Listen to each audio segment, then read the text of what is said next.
الحمد لله وكفى وسلام على عباده الذين اصطفى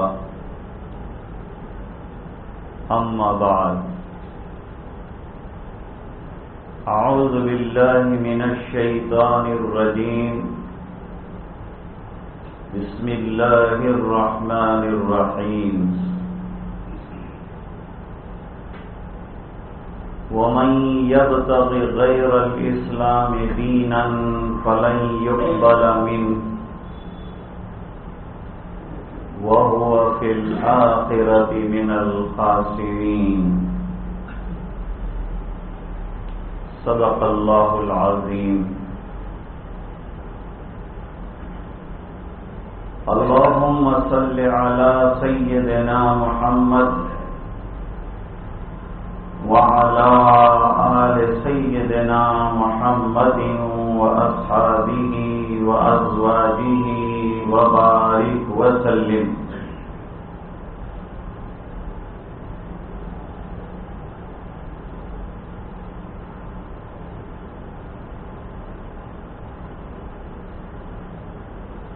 اسلامی تاریخ کے اعتبار سے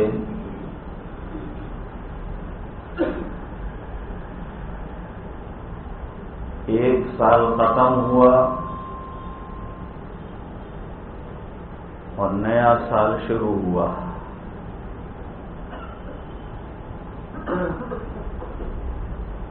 اسلامی سال کی ابتدا محرم الحرام سے ہوتی ہے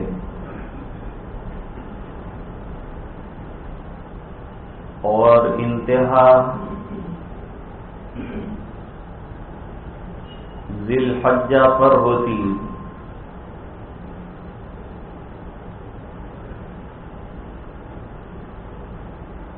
ذی الحجہ بھی قربانی کا مہینہ ہے اور محرم الحرام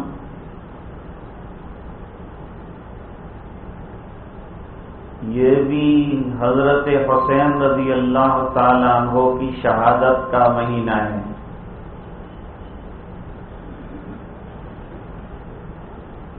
گویا قربانیوں پر سال کا اختتام ہے اور قربانیوں پر سال کا آغاز ہے.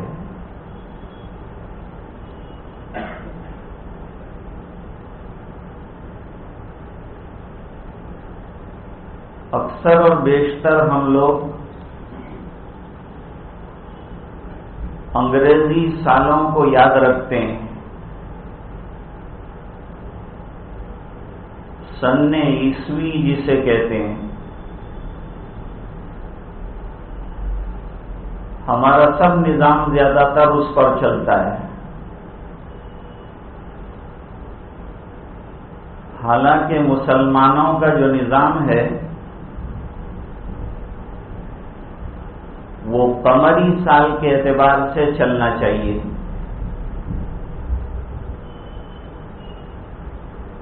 ہمارا اسلامی حساب جو ہے وہ قمری سال کے اعتبار سے ہے.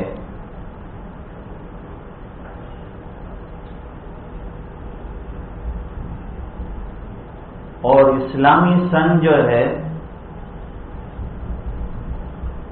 وہ ہجری کہلاتا ہے.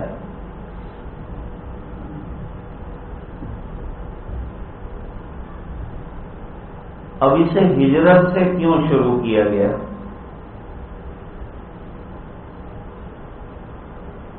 اسلام میں اور بھی بہت سے واقعات ہیں، وہاں سے شروع کر سکتے تھے. جیسے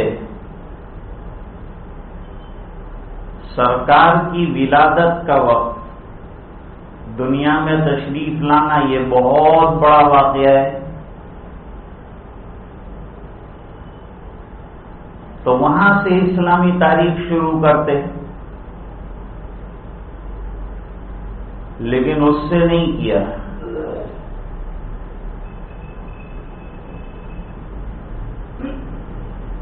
حضور کے زمانے میں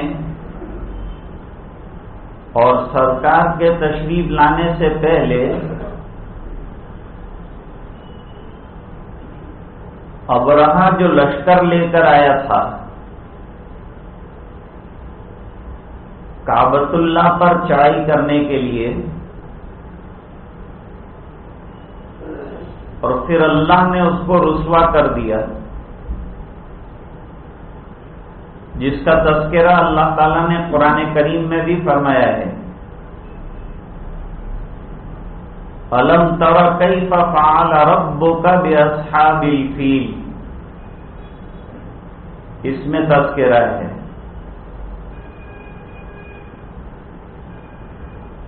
لوگوں میں یہ واقعہ اتنا مشہور ہو گیا کہ لوگ تاریخیں یاد رکھنے کے لیے عام الفیل کا استعمال کرتے تھے، ہاتھی والا سال، اس کا استعمال ہوتا تھا۔ یہاں تک کہ سرکار کے زمانے میں بھی اسی کا استعمال ہوتا رہا۔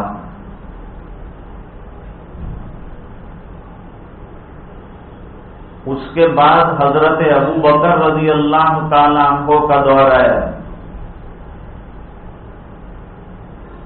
تو اس دور میں بھی یہی عام الفیل چلتا رہا۔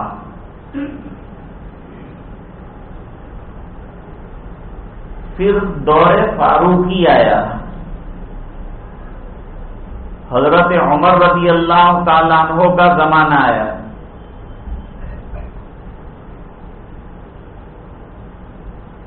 تو حضرت عمر رضی اللہ تعالی عنہ کو ایک گورنر نے خط لکھا،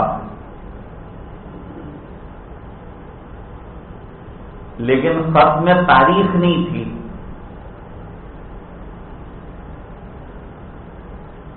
تو انہوں نے خط میں لکھا کہ حضرت کوئی تاریخ آپ طے فرمائیں تاکہ مسلمان ان تاریخوں کو یاد رکھیں اور اسی سے اپنا نظام چلائیں۔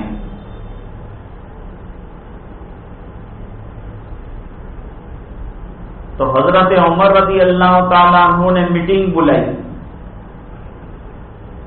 مشورے کے لیے، جس میں حضرت عثمان رضی اللہ تعالی عنہ بھی تھے اور حضرت علی رضی اللہ تعالی عنہ بھی۔ مشورہ ہوا تو مشورے میں الگ الگ رائیں آئیں۔ کسی نے کہا کہ سن ولادت سے تاریخ اسلام کا آغاز کریں، جب سرکار دنیا میں آئے، تشریف لائے، یہ ایک انقلابی واقعہ ہے، تو آپ کی ولادت سے جو ہے تاریخ اسلام کا آغاز کرنا چاہیے۔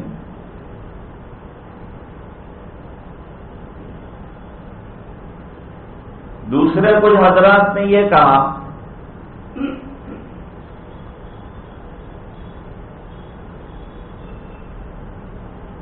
کہ جب سے نبوت ملی تب سے آغاز کیا جائے۔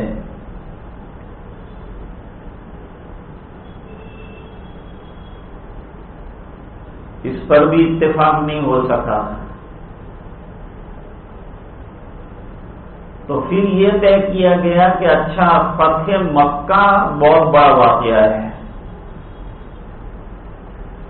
فتح مکہ سے اسلام کی تاریخ کا آغاز کیا جائے تاکہ لوگوں کو یہ عظیم فتح جو ہے وہ یاد رہے۔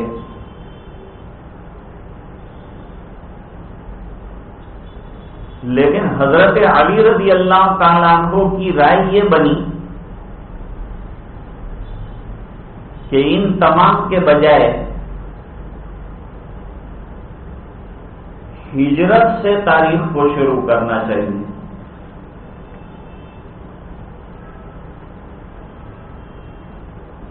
ایسا کیوں کیا؟ پھر فرمایا کہ ہجرت یہ عظیم واقعہ ہے، اس میں ایک طرف خوشی بھی ہے، ایک طرف غم بھی ہے۔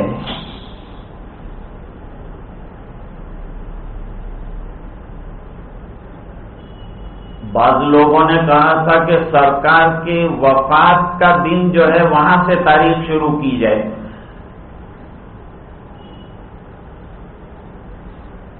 تو اس میں لوگوں نے یہ سوچا کہ اگر ولادت فتح لوگ جشن منانے میں لگ جائیں گے اور لوگ خوشیاں منانے میں لگ جائیں گے، کوئی فتح کا جشن منائے گا، کوئی خوشیاں منائے گا، اور مسلمانوں کے دل دماغ کے اوپر فتح کا کہیں غرور نہ چھا جائے کہ ہم یوں لڑے، ہم یوں کامیاب ہوئے، تو ہو سکتا ہے کہ اس کا غرور قائم ہو جائے، دماغوں کے اندر بیٹھ جائے، یہ بھی مناسب نہیں ہے۔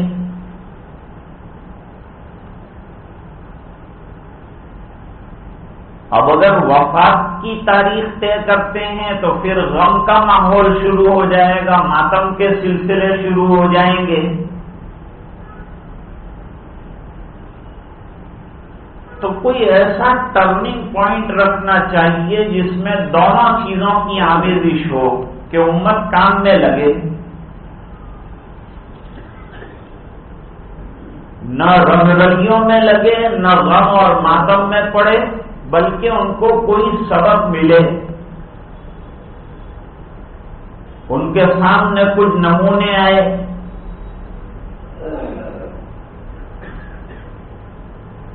تو سب نے مل کر طے کیا،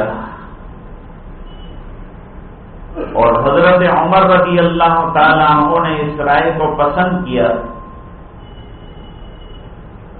کہ ہجرت کا واقعہ واقعی انقلابی واقعہ ہے۔ جب مسلمان تاریخ شروع کرتا ہے تو لکھتا ہے ہجری سن، جیسے ہی ہجری لکھے گا اس کا ذہن ہجرت کی طرف چلا جائے گا، اور ہر مسلمان سوچنے پر آمادہ ہو جائے گا کہ آخر سرکار کو ہجرت کیوں کرنی پڑی، سرکار کو اتنا پیارا وطن بلد امین مکہ مکرمہ کیوں چھوڑنا پڑا،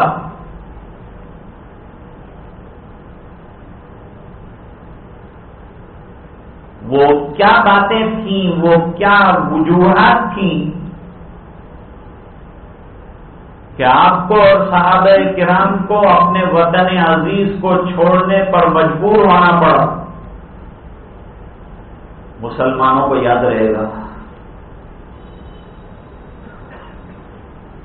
اور جب ظاہری بات ہے کہ یاد رہے گا تو آگے کا اپنا لائحہ اور اپنی زندگی کو طے کرنا بھی انہیں سمجھ میں آئے گا کہ آگے ہمیں کیا کرنا ہے۔ خالی جشن منانا ہے، خوشیاں منانا ہے کہ کچھ قربانیاں بھی دینا ہے۔ جب قربانیوں کی اسلاف کی تاریخ ہمارے سامنے رہے گی تو قربانی کا جذبہ بھی آدمی میں پیدا ہوتا ہے، اور جب قومیں جشن منانے میں لگ جاتی ہیں تو قربانی کی تاریخ بھول جاتی ہے۔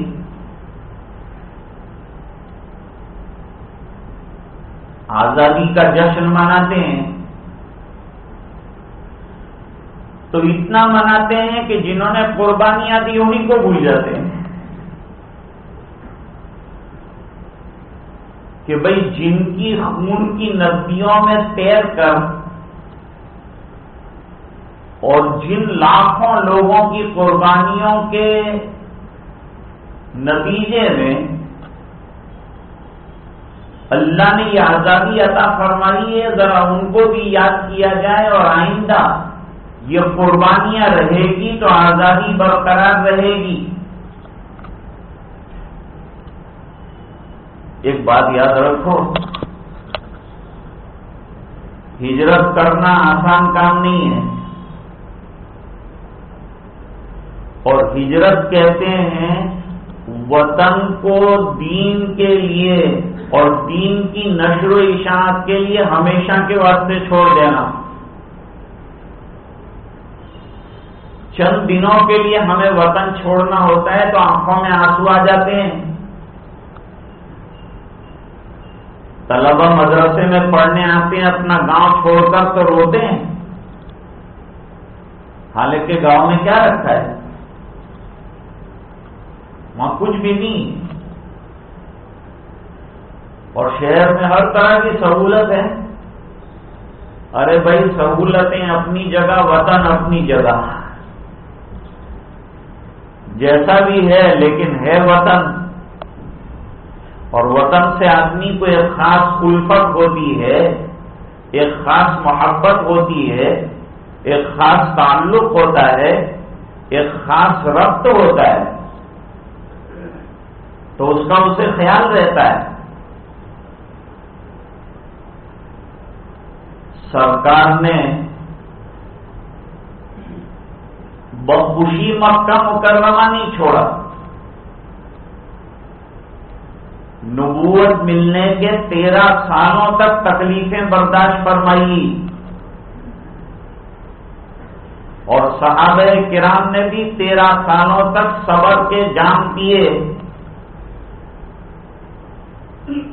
اور طرح طرح کی تکلیفیں برداشت کی۔ حضرت سمیہ رضی اللہ تعالی عنہا کو شہید کیا گیا،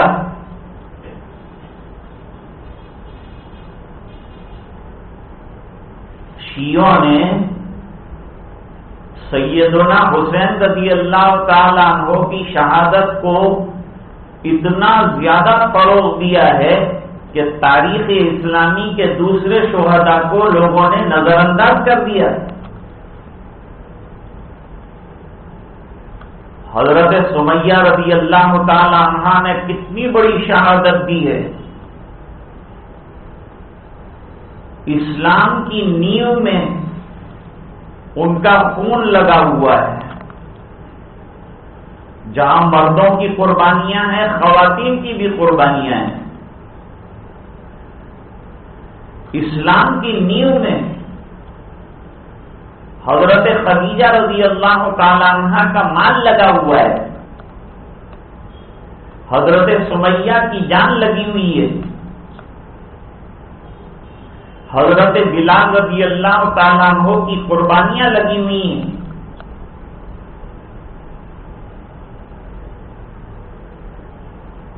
حضرت صہیب رومی رضی اللہ تعالیٰ عنہ کا واقعہ مفسرین نے نقل کیا ہے۔ قرآن کریم کی آیت کی تفسیر میں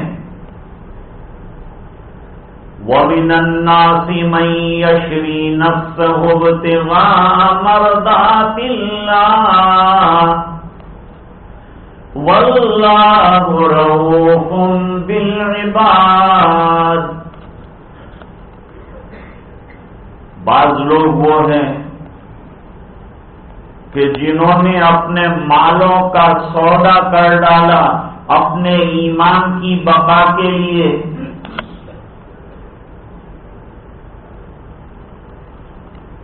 جب حضور پاک صلی اللہ علیہ وسلم ہجرت کر کے مدینہ گئے تو یہ ملا جلا معاملہ ہے۔ سرکار نے مکے کی پہاڑوں کو دیکھ کر کہا کہ میں تم کو چھوڑ کر اور اے پیارے مکہ میں نہیں جانا چاہتا تھا، لیکن یہ برادران وطن نے مجھے جانے پر مجبور کر دیا، ورنہ حرم کی ایک نماز پر فرض 1,00,000 نمازوں کا ثواب چھوڑ کر میں کیوں جاتا؟ لیکن مجبور کیا گیا۔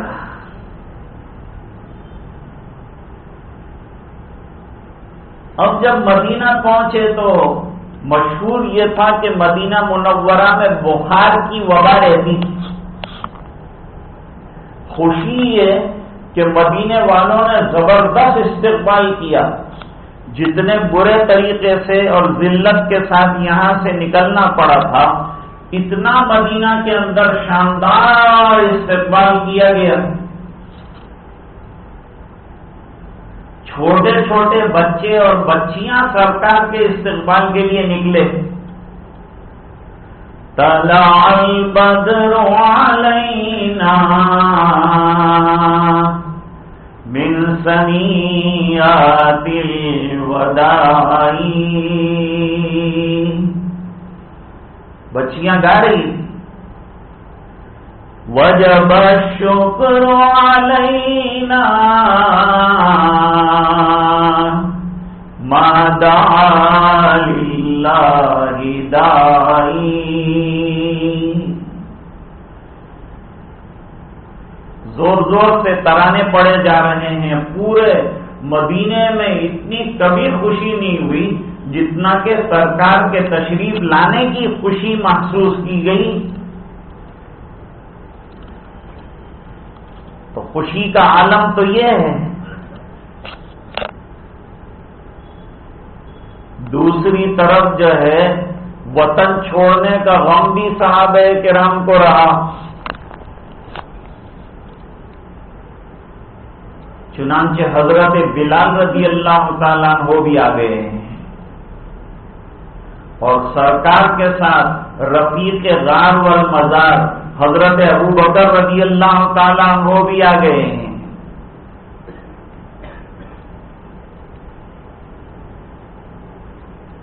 دونوں حضرات بیمار ہو گئے، مدینہ منورہ میں بخار آ گئی۔ تو بیٹی حضرت صدیق اکبر رضی اللہ تعالیٰ عنہ کی حضرت عائشہ رضی اللہ تعالیٰ عنہ ابا جان کی عیادت کرنے اور حضرت بلال کی عیادت کرنے کے لیے پہنچی۔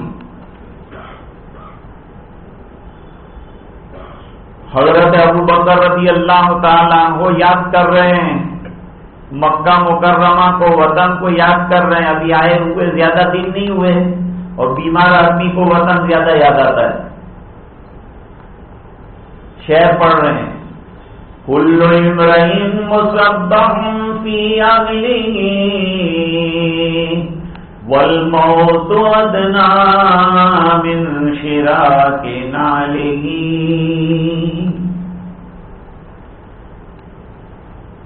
ہر آدمی اپنے گھر کے اندر صبح کر رہا ہے،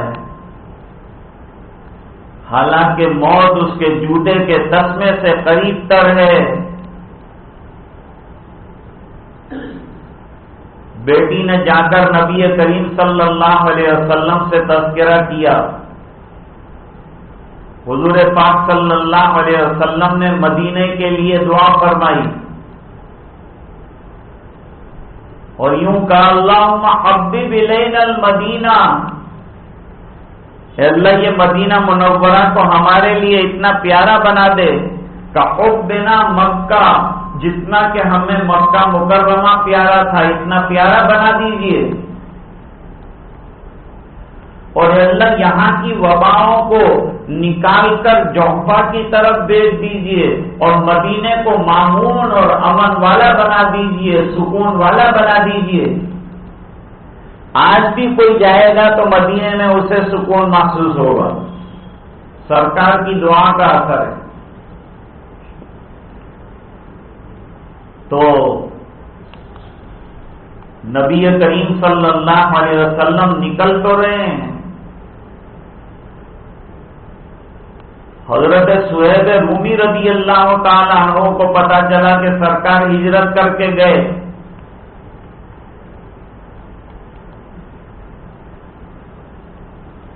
اور ہجرت کرنے والے دوبارہ وطن میں نہیں آتے۔ میرے والد صاحب نے اپنے وطن سے ہجرت کی، واپس نہیں گئے، یہی وصال ہوا، بلکہ دوسری مرتبہ اپنے وطن گئے نہیں۔ کہ چلو بیچ میں ایک آدھ مرتبہ جا کے آتے، وہ بھی نہیں گئے۔ صحابہ کرام جنہوں نے ہجرت کی تھی وہ مکے میں آ کے اگر بیمار ہو جاتے تو سرکار سے دعا کراتے تھے کہ حضور کہیں مکے میں وصال ہو گیا تو لوگ جو ہے تانا دیں گے کہ لوگ ہجرت کر کے گئے تھے اور جہاں سے گئے تھے وہیں مر گئے۔ یہ کیا ہجرت ہوئی؟ حضور نے حضرت سعد کو دعا دی کہ مت گھبرا، تیری موت مکے میں نہیں آئے گی، ابھی تجھ سے اللہ کو بہت کام لینا ہے، اور کام لینے کے بعد جب تک ایک قوم کو نفع، ایک قوم کو نقصان نہ پہنچ جائے وہاں تک تو ابھی جو ہے دنیا سے جانے کا نہیں۔ اور واقعی اللہ نے بہت بڑا کام لیا اور مدینہ منورہ میں مدفون ہیں حضرت سعد ابن ابی وقاص رضی اللہ تعالی۔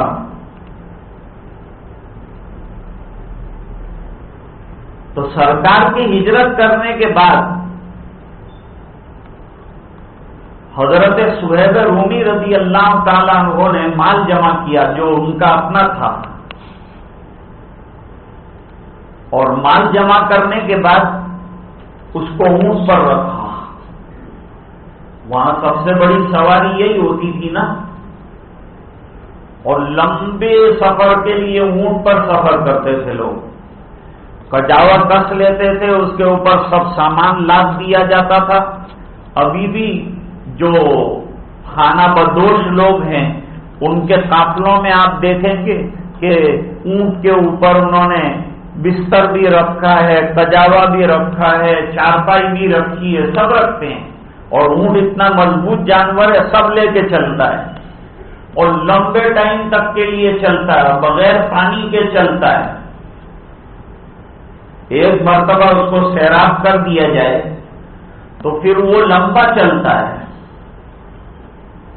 ایسا صبر دیا ہے اللہ نے اس کو، اور اتنی طاقت بھی اللہ نے عطا کی۔ اب جب مکے سے باہر نکل رہے ہیں حضرت صہیب رضی اللہ تعالیٰ عنہ تو مکے والوں نے گھیر لیا کہ بھئی کہاں جا رہے ہو؟ تو انہوں نے کہا کہ میں مدینے ہجرت کر رہا ہوں، اور کہ یہ سب سامان جو لدا ہوا ہے وہ کہا یہ میرا اپنا ذاتی سامان ہے، میں نے اپنی محنت سے مزدوری سے کمایا ہے تو میں وہ لے کے جا رہا ہوں۔ انہوں نے کہا کہ یا تو جان دینی پڑے گی یا مال دینا پڑے گا، یہ سب تم نے ہمارے شہر میں کمایا ہے، اور ہمارے شہر میں کمایا اور لے کر دوسرے شہر چلے جاؤ، یہ ہم برداشت نہیں کر سکتے، اور اس طرح سے ٹھاٹ کے ساتھ تم ہمارا شہر چھوڑ کر ہجرت کرو، ہمیں منظور نہیں۔ تو کیا کرو گے؟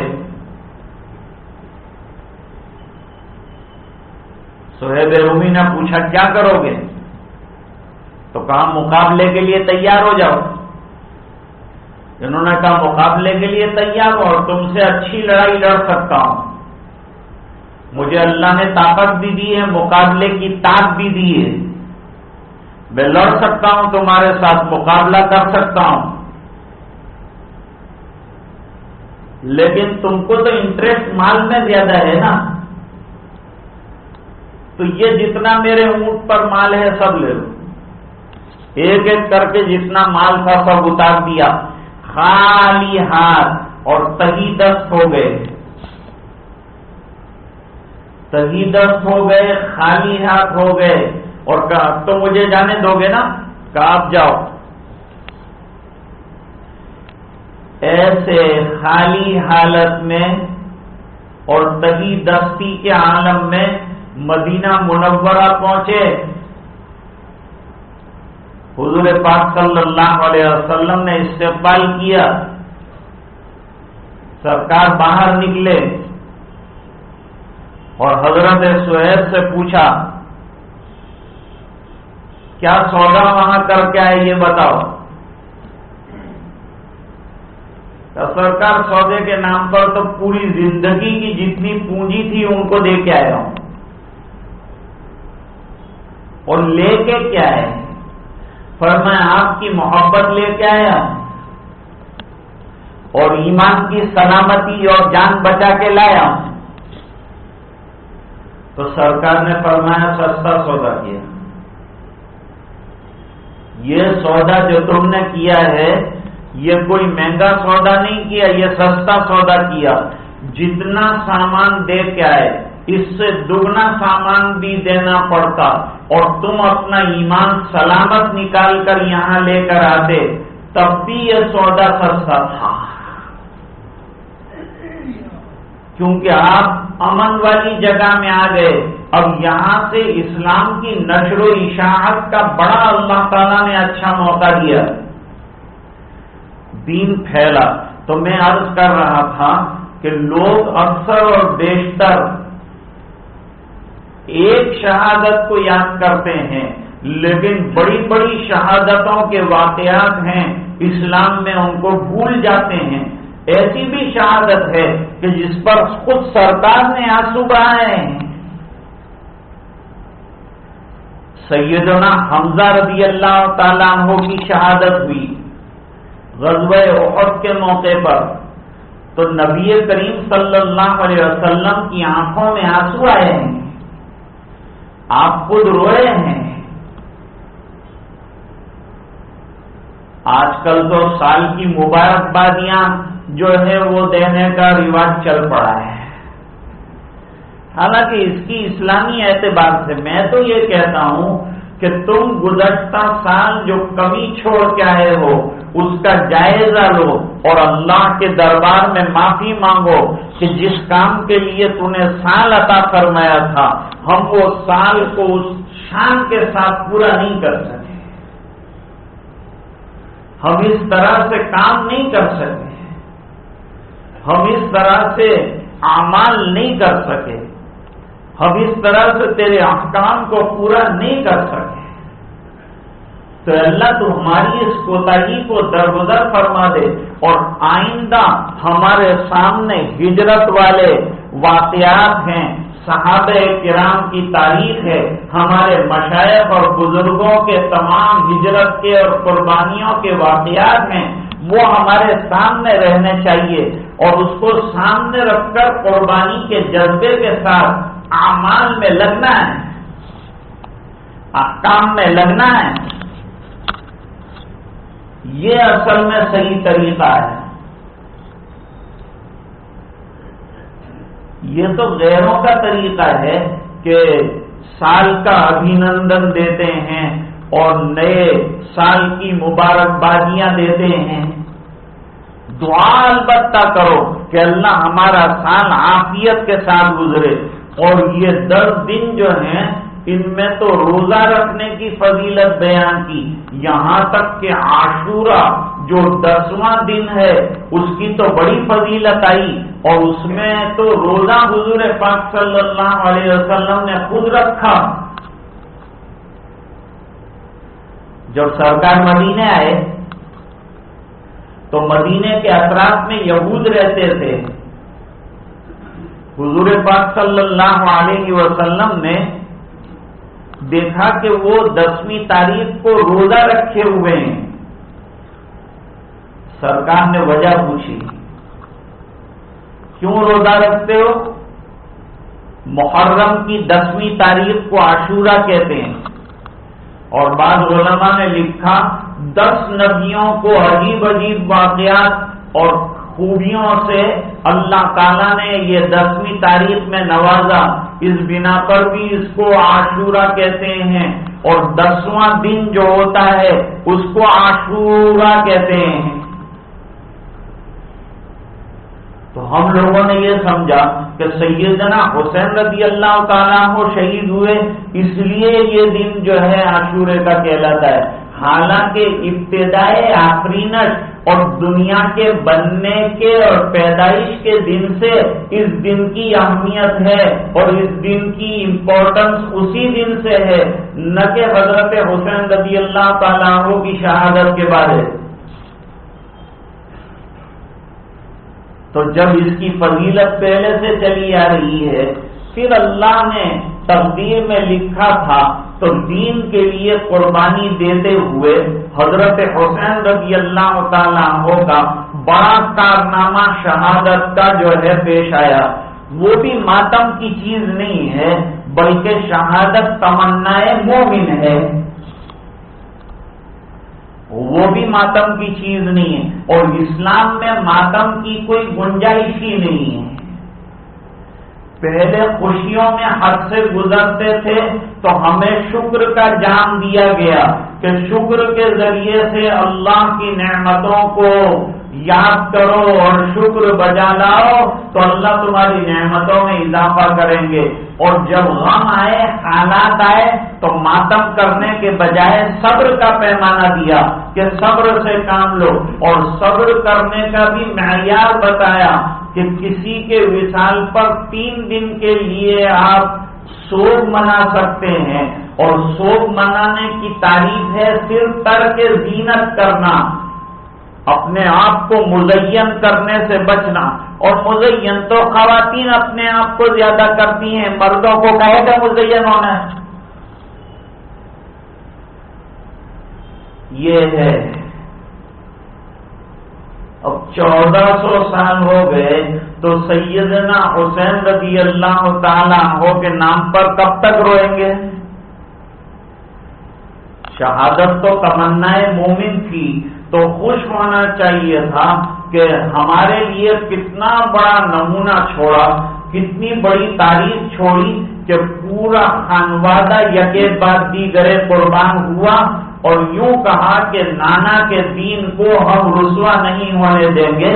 ہمیں سبق لینا چاہیے کہ ہماری زندگی میں، ہمارے گھر میں، ہماری فیملی میں دین رسوا ہو رہا ہے تو اس کے لیے ہم کیا قربانی دے رہے ہیں اور اس کے لیے ہم کیا کر رہے ہیں۔ انہوں نے تو جان کے نذرانے پیش کر ڈالے، ہم کیا دے رہے ہیں؟ تو اکثر جو ہے اس موقع پر وہ تمام چیزیں نظر انداز کر کے شیعی طرز جو ہے سامنے آ جاتا ہے کہ ایک ہی شہادت کو یاد کرتے ہیں، حضرت عمر کی شہادت کو بھلا دیا، حضرت عثمان غنی کی شہادت کو بھلا دیا، حضرت علی کرم اللہ وجہہ جو حضرت حسین کے والد ہیں ان کی شہادت کو بھلا دیا، حالانکہ یہ تمام شہادتیں بھی یاد رکھنے کے لائق ہیں۔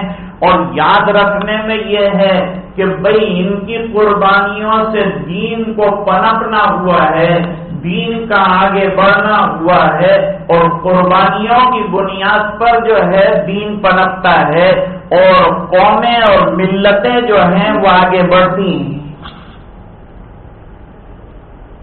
تو بات میں نے اصل میں شروع کی تھی کہ اسلامی تاریخ کا آغاز جو ہے وہ سن ہجری سے کیا گیا، اور اس میں بھی پھر ماہ محرم سے آغاز کیا گیا۔ اب محرم جو ہے وہ پہلے سے محترم رہا ہے، اسلام سے پہلے سے اس کا احترام رہا تھا، اور اسلام میں آنے کے بعد بھی اس کا احترام جو ہے برقرار رکھا۔